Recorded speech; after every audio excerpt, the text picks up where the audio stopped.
decision to get into this race at our kitchen table against all the odds.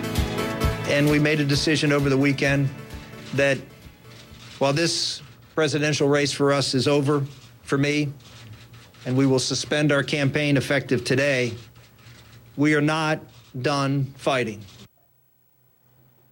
Rick Santorum on April the 10th announcing the end to his race for the White House. And Rick and Karen Santorum joining me now exclusively. Welcome to you both. Thank you very much. Thank you, Piers. So there's a mixture here, I think, of disappointment that it's had to end. And yet I can see on Karen's beaming smile, thank God I've got my husband back. I mean, there must be a bit of that, isn't there? Oh, absolutely. It's great to have him back. It's nice to be shifting gears and get family life back and have some more perspective with the way things should be. It was great, though. We had so much fun. It was a fantastic campaign. I mean, you came from nowhere. When I remember in December, all the talk, every time I interviewed you, it was almost like... What are you getting out? Huh? Why are you doing this? What are you getting out? Yeah, what are you doing this for? You crazy man, you're on 2%. Yeah. And then Iowa happened, and boom, suddenly it all changed. And for you, an incredibly exciting run, even though it came to an end on April the 10th. Well, for us, it wasn't suddenly. I mean, we've been, out there working in the vineyards for over a year and really just hitting the ground in 3 states primarily, Iowa, New Hampshire, South Carolina. And when it was all said and done, we'd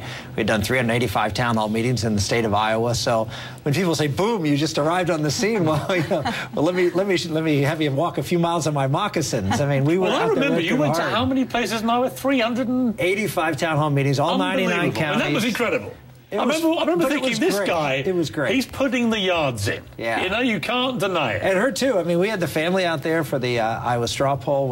They came out for about 3 weeks and did a little, that's where our summer vacation was last year. We spent it at Stephen Jan Boonder's farm in Oskaloosa, Iowa. And just had a wonderful time with just the great people there in the state of Iowa. And we always have a very, very soft place in our heart for them going forward. How bittersweet was it to be in my green room here watching Mitt Romney making what was effectively the nominee acceptance speech for all intents and purposes? Well, I thought it was a good speech.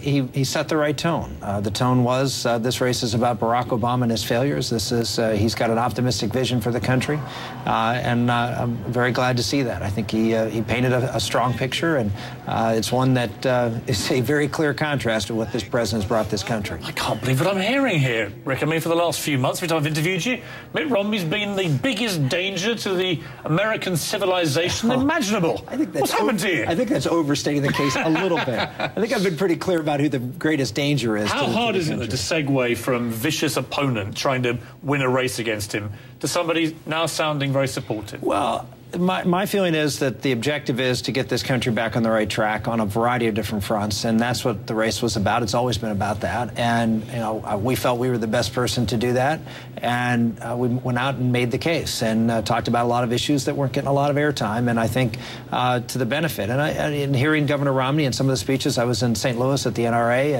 and listened to his speech on freedom, and I heard a lot of familiar refrains, which I was actually pleased to hear. The imitation is the greatest form of flattery, and so when I hear a familiar line coming from another candidate, that makes me feel like maybe we had an impact out there. Everyone's watching tonight, once they knew you were appearing, wondering, well, come on then, if you like him so much suddenly, are you going to endorse him? We're going to be meeting with Governor Romney, where our staffs have been trying to put something together. I'm going to be meeting with some of his people actually tomorrow to talk about some things, and then Karen and I will have an opportunity to meet with the governor hopefully in the next week or two. And as you can imagine, the last couple of weeks we've been trying to decompress a little bit, spend a little time with our family, and really haven't had a whole lot, as you say, haven't been out doing a lot of media, talking to a lot of folks. We've been trying to just get my bills paid, get my taxes filed. When you see the governor, I mean, I'm assuming it all works like this. Having scrapped away with him, you now sit down in a darkened room, you get rid of the advisors, and you say, right, I need some cash to pay off my debts. I'd like a nice cabinet post. Isn't this how this works? No, we're not doing that. No, that's not what this is about. I mean, this is about winning the election, making sure that we have the right person in the presidency, in the House, and the Senate. But you believe that Mitt Romney's the right guy? I believe he's the better. Obviously, I believed I was the better choice, but I'm not in this race anymore. But he's won the race. He's won the race. Is he therefore the right guy? Yeah, absolutely. He's the person that that is going to go up against Barack Obama. It's pretty clear, and we need to win this race. We need to beat Barack Obama, isn't it? Unless I'm mishearing things. Well, you've just endorsed Mitt Romney. Well, if that's what you want to call it, you can call it whatever you want. Am I wrong? All I would say, look, I believe Karen, we need to win the race. Has he just endorsed Mitt Romney? Not at this point. No, we're working through it. We're talking about it. I may be naive to the American political system, but when somebody says, yes, I think he's the right guy for the job, it sounds to me like an endorsement. It's very clear that he's going to be the Republican nominee, and I'm going to be for the Republican nominee, and we're going to do everything we can to defeat Barack Obama. How much of a problem has it been for him that you pushed him, whether he wanted to or not, to go much more right-wing, perhaps, on social issues than he may have wished to, and he's now going to have to probably rein back in from some of those positions that he took to compete with you. Now he's competing with Barack Obama. Well, I don't think the issues that we brought to the case to the race were right wing. I mean, we talked about the importance of family and the family unit and fathers being involved in raising their children and the integrity of that family unit being vitally important for our economy. I mean, that was really if you want to talk about something new that we brought to the argument, we talked about the importance of two-parent families in a strong and vibrant economy, that the poverty rate is 5 times higher among single-parent families, and that we have, unfortunately, government programs that, create a dependency on government and in many cases undermine the American family.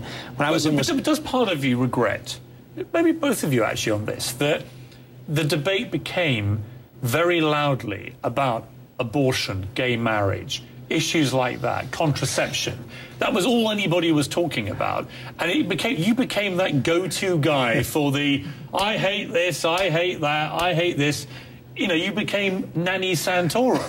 Well, do you regret that became the way you were perceived? Did it harm your chances of winning the nomination? It's so funny. I would go out and give a talk, and, because I did town hall meetings, and, 385 in Iowa, but I did them all over the country for a long time. And, I'd open up for questions. We didn't have, as you know, I mean, we didn't sort through the crowd. We were lucky anybody showed up. And so we'd get every question. And, the reporters would always come back and, I'd give a speech on freedom and opportunity and manufacturing jobs and balanced budgets amendments and the integrity and importance of the American family. And someone would ask me a question about a variety of these issues, and of course, one that you suggested. And the reporter would go back, oh, here's Santorum talking about these issues again. Well, I talked about all the issues. And maybe that made me different than everybody because I didn't have a structured forum. I went out there and dealt with people as they came and listened to the voices of the American public and what they were concerned about, and I felt an obligation to answer straight up. I mean, I know that that sometimes gets you in trouble. A lot of folks in political life pivot when they get those questions, and I'm not. I was a center in basketball. That was the pivot position, but I wasn't very good at it. Karen, I went straight to the basket every time. Your husband isn't a natural pivoter. I always gave him great credit, even when I didn't agree with some of the things he was saying, and I'm a fellow Catholic. Even when I didn't, I respected the fact that they clearly were from a position of conviction and belief, which I didn't always feel about some of the other candidates. Are you proud of the way that he fought his campaign? I'm so proud of him. He did an amazing job. It was amazing what we did. And what I love is that Rick answers the questions. If you notice people in interviews, frequently they won't answer the question. And, Rick talked about a lot of issues, and he's brilliant with national security, jobs in the economy, and health care, and things that matter to people. And what amazed me is I would sit in on these town hall meetings, and I was at a lot of rallies, and then they would report, and they would pigeonhole him into thinking that he only talked about the social issues, which wasn't true. And I would think, gosh, were they at the same event? Because it was not just the only thing he talked about. Hold that thought. When we come back, I want to talk to you about your highs and lows of the campaign. I've got a few lows I want to toss on the fire. Of course you do. But there are some great highs as well. Let's explore them after the break. Of course you do. You were going to say, let me throw the high.